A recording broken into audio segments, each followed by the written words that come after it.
2026 সালের নির্বাচন আবারও প্রমাণ করল সামাজিক যোগাযোগ মাধ্যমের উত্তেজনা আর ভোট কেন্দ্রের নীরব সিদ্ধান্ত এক জিনিস নয়। নির্বাচনের আগে ফেসবুক জুড়ে যে প্রবল জনমতের ছবি ফুটে উঠেছিল, বাস্তব ফলাফল তার সঙ্গে পুরোপুরি অমিল। ভার্চুয়াল আলোচনায় এক ধরনের সুইপ ধারণা তৈরি হলেও ব্যালট বক্স খুলে দেখা গেল ভিন্ন চিত্র। এটি প্রমাণ করল বাংলাদেশের ভোটার এখনও নিজের সিদ্ধান্ত নীরবে নেন।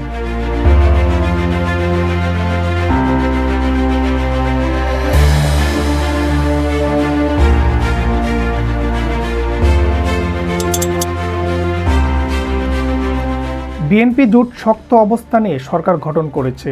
দীর্ঘ সময় পর ক্ষমতায় ফিরে দলটি একটি বড় রাজনৈতিক সুযোগ পেয়েছে।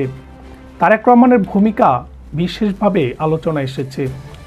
দেশে ফিরে তার বক্তব্য ও আচরণে ছিল ধীরস্থিরতা ও কৌশলগত সংযম। বিজয়ের পরও আক্রমণাত্মক ভাষা নয়, বরং স্থিতিশীলতার বার্তাই সামনে এসেছে। আন্তর্জাতিক পরিমণ্ডল থেকেও দ্রুত শুভেচ্ছা আসা প্রমাণ করে নতুন নেতৃত্বকে আঞ্চলিক ভারসাম্যের অংশ হিসেবে দেখা হচ্ছে।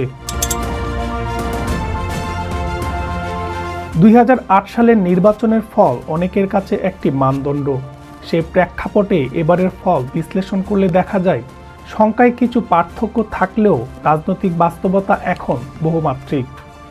একক আধিপত্যের রাজনীতির বদলে এখন দৃশ্যপটে রয়েছে শক্তিশালী সরকার ও কার্যকর বিরোধী শক্তি। এটি গণতান্ত্রিক ভারসাম্যের জন্য একটি গুরুত্বপূর্ণ ইঙ্গিত।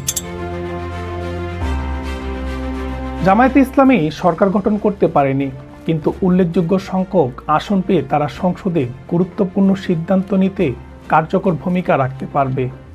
দীর্ঘ সময় সাংগঠনিক চাপের মুখে থাকা একটি দল কিভাবে পুনর্গঠিত হয়ে শক্ত অবস্থানে ফিরে আসে, জামায়াতে ইসলামী তার স্পষ্ট উদাহরণ। তৃণমূল ভিত্তিক যোগাযোগ, সামাজিক কার্যক্রম এবং সংগঠনের অভ্যন্তরীণ ঐক্য তাদের ফলাফলে ভূমিকা রেখেছে বলে ধারণা করা যায়। অনেকের কাছে এটি তাৎক্ষণিক জয় না হলেও ভবিষ্যতে প্রস্তুতি হিসেবে দেখা হচ্ছে। এই নির্বাচনে বড় বার্তা এসেছে তরুণ প্রজন্মের কাছ থেকে। সামাজিক মাধ্যমে যারা বেশি আলোচিত ছিলেন, তাদের সবাই মাঠে সমান সাফল্য পাননি, বরং যারা পরিমিত ভাষা, রাজনৈতিক পরিপক্কতা ও জনসম্পৃক্ততার পরিচয় দিয়েছেন, তারা বেশি গ্রহণযোগ্যতা পেয়েছেন। ভোটাররা স্পষ্টভাবে জানিয়েছেন, অতিরিক্ত উত্তেজনা বা সংঘাতমুখী রাজনীতি নয়, তারা শান্তি ও স্থিতিশীলতা চান। নির্বাচনের পরপরই বিভিন্ন দেশ থেকে অভিনন্দন বার্তা এসেছে। দক্ষিণ এশিয়ার গুরুত্বপূর্ণ রাষ্ট্রগুলো এবং পশ্চিমা বিশ্ব নতুন সরকারের সঙ্গে কাজ করতে আগ্রহ দেখিয়েছে। এটি প্রমাণ করে বাংলাদেশের রাজনৈতিক পরিবর্তন আন্তর্জাতিকভাবে স্বীকৃত ও পর্যবেক্ষিত। আঞ্চলিক ভূরাজনীতিতে ভারসাম্য রক্ষা করা এখন নতুন সরকারের অন্যতম চ্যালেঞ্জ। বিএনপি যে ম্যান্ডেট পেয়েছে সেটি শুধু জয়ের স্বীকৃতি নয়, এটি পারফরম্যান্সের প্রতিশ্রুতি।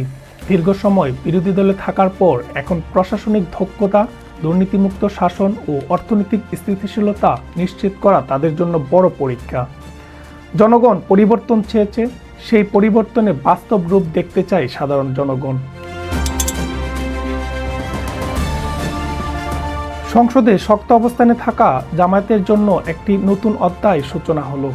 বিরোধী দল হিসেবে তারা নীতিগত সমালোচনা, জনস্বার্থের ইস্যু ও সংসদীয় বিতর্কের মাধ্যমে নিজেদের নতুনভাবে উপস্থাপন করতে পারবে।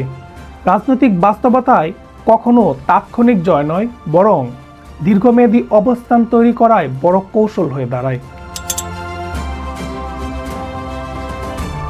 বাংলাদেশের জনগণ সংঘাতের রাজনীতিতে ক্লান্ত। ধর্মীয় আবেগ বা তীব্র স্লোগানের চেয়ে তারা স্থিতিশীলতা ও সহাবস্থানকে প্রাধান্য দিয়েছে। মুক্তিযুদ্ধের ঐতিহাসিক ভিত্তি ও রাষ্ট্রের মৌলিক চেতনাও এখনও রাজনৈতিক আলোচনার কেন্দ্রে রয়েছে।